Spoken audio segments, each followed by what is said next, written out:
Hello, it's the last week of April here in Brisbane. My name is Salwa Suandi. And my name is Brooke Tindall, and this is Real World News. Here are your headlines. Queensland's coroner says police protecting a violent criminal were not informed about his violent background. This contributed to Tyson Jensen's death while in police custody. Jensen was in Ipswich Hospital under police guard when he was shot. In city news, the local Everton Park Library is finally getting a facelift. It's been over 3 decades since the last renovation, and this one is serious business. The new construction will include replacing the current building, adding computer and study spaces, and a new car park. Billionaire Elon Musk is buying Twitter for $61 billion. Musk says he bought the company because it's not living up to its potential for free speech. He says he will also take the company private. Uber admitted in court this week that it's been taking passengers for a ride. Apparently, Uber drivers have been cancelling trips and charging passengers anyway. This is the 3rd time in 5 years Uber has been caught doing something unsavoury, and now federal investigations want to fine the ride-sharing company $26 million. In other transportation news, the city of Brisbane added a new electric bus to its metro fleet and will soon begin testing it on several bus routes. Don't be surprised by its appearance. It's a long black bus that can hold up to 170 passengers, and it's 100% electric. Those are your headlines. Checking the markets now. It's time to mind your business. A host of blue-chip companies are set to release statements this week, among them Johnson & Johnson, Netflix and Lockheed Martin. This, as the global markets tap the brakes. Everyone agrees the economy is robust, but in the background, Australia's central bank just bumped up interest rates by 25 basis points. The bank hopes the rate hike will slow the economy down and warns that if inflation continues, it's prepared to raise the rates again. Of course, rate increases are not good news for homeowners because mortgage rates must also climb. One banker says the average homeowner could be paying an additional $300 a month by Australia Day. In tech news, billionaire Elon Musk bought Twitter for $44 billion, and that news has many in the tech company scrambling for their exits. Musk says he bought the company hoping to improve its potential for free speech. But he's also looking at the bottom line, and that means layoffs. Tech billionaire Mike Cannon-Brookes became energy giants AGL's largest shareholder this week.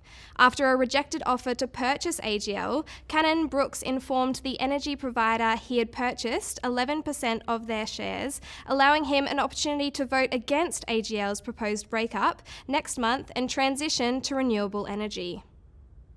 Finally, one tech giant is betting that the COVID-inspired home office is going to be the new normal.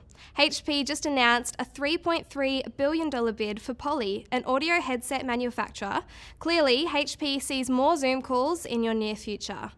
Checking the markets now, the Dow Jones Industrials are up by 84 points, the Nasdaq is up by 200 points, and the ASX 200 is down by 30 points. Those are your financial headlines. My name is Liliana Van Twest, and that was us minding your business. We'll see you next time.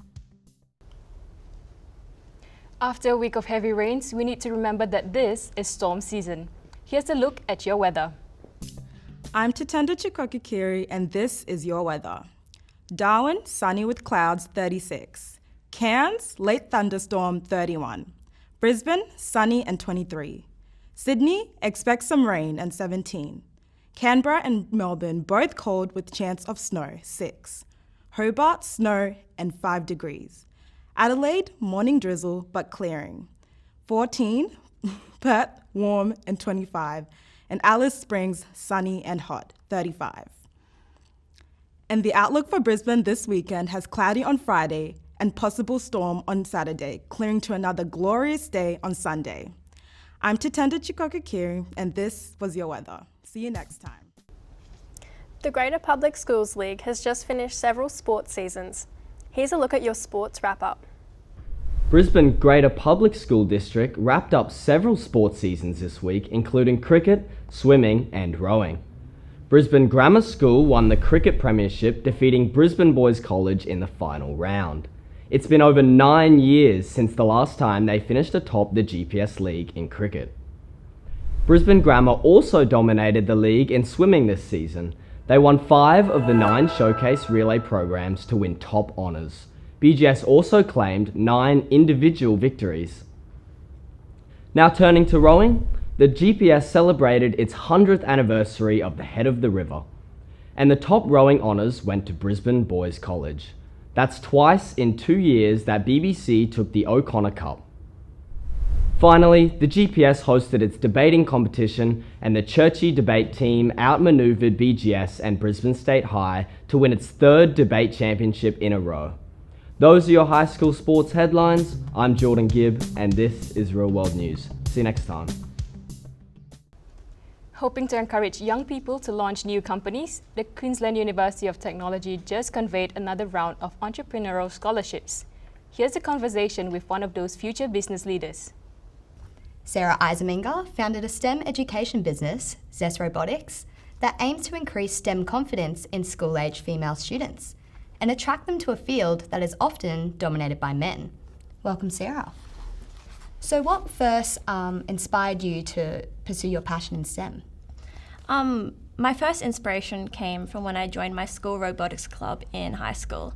I was in grade 9, and when I first joined the robotics club, I walked into a classroom full of 20 or so boys where I was the only girl. And you can imagine how that would make a young high school student feel. I felt alone, kind of alienated. I felt like I didn't fit in. And most importantly, I felt like I wanted to quit. That's a problem that we're seeing time and time again in primary schools, high schools, universities, where in these clubs and in STEM classrooms, there is such a large gender gap between girls and boys. And that was one of the first times that I experienced that firsthand in my life. So that experience for me, joining the robotics club, was one of the first times that I knew I wanted to make a difference in the STEM community. So I worked with my teachers over the next 2 years to build up my experience in educating, presenting, and robotics experience as well, until I was confident enough to bring a platform to my school and to bring a platform to the community, Zest Robotics, where girls could come and feel confident learning about STEM and robotics without any gender bias. Amazing. So tell us a bit about Zest Robotics. What is it all about? So Zest Robotics was founded in 2019, and it's a female-led initiative that helps girls to kind of grow in the STEM space and find the confidence that they need to go out into the world and kind of make room for themselves. So we do workshops around Southeast Queensland where girls come in and they learn about robotics, engineering and STEM in general. And our goal is to equip them with the confidence, the skills, the leadership needed to then take their skills that they learn in that workshop back to their school and kind of implement their own initiatives within their school to increase that gender gap that they're seeing. Awesome. So how do you think Zest Robotics will impact society, especially young females? So running these workshops across Southeast Queensland, we've been seeing some pretty broad changes, but focusing in on the Sunshine Coast, especially where I grew up, I'm seeing some definite changes. For example, my first robotics competition that I went to, there wasn't a girls' team there. And then when I go back to that same competition 3 years later, when I'm volunteering, I'm then seeing there's 3, 4, 5 all-girls teams there. And they're not only just participating, but they're actually winning at some of these competitions. So these are the changes that I've been really happy to see, and it's what kind of drives my passion for my business. That's great. Have you encountered any difficulties so far in your business journey? So there are always difficulties being a young woman in STEM and entrepreneurship. One of them has been imposter syndrome and feeling like maybe I don't have the expertise needed to take on a business, which is definitely not true. Anyone of any age can take on a business. The other one being that girls in these spaces, they tend not to have a lot of room and their voices tend to not be heard. So one of the ways that I'm combating this with my business is giving women and girls a platform to kind of come together and learn. Yeah, so what's next for Zest Robotics and what's your ultimate goal with your business? In the future, we want to expand beyond Southeast Queensland. We're hoping to take it to other states in Australia and also create an online platform where students can tune in virtually to learn from our workshops. That is making our workshops a lot more accessible to people all across Australia. We also want to work to develop curriculum for teachers to use within schools as well. Amazing. Well, that's such an important thing for young women in the world today, and I really appreciate your time talking to us. Thank you. So that's all we got time for today. My name is Michaela Malvini, and this is Real World News. See you next time.